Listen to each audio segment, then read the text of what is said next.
Let's start by framing who this character is, this archer. This is an archer type that I've classified as light. What do I mean by light archer?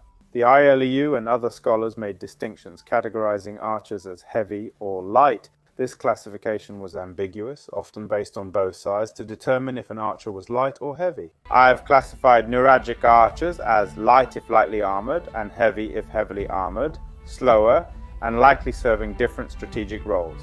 Lastly, note the weapons in the bronze figure, often misinterpreted by modern observers.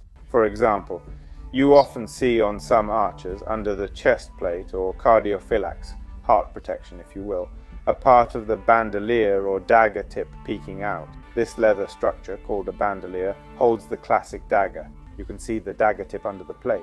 The craftsmen, artisans, and master metal workers were incredibly precise with this detail, likely for a specific reason, perhaps to emphasize the importance of the dagger alongside the warrior.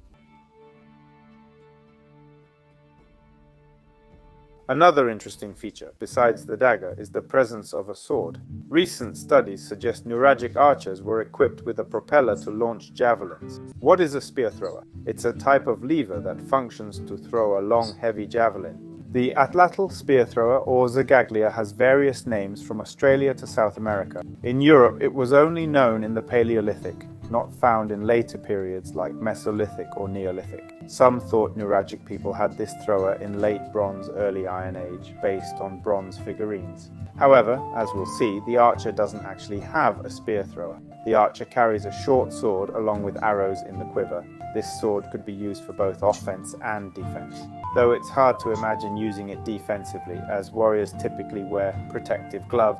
Oddly, the archer doesn't have this type of glove.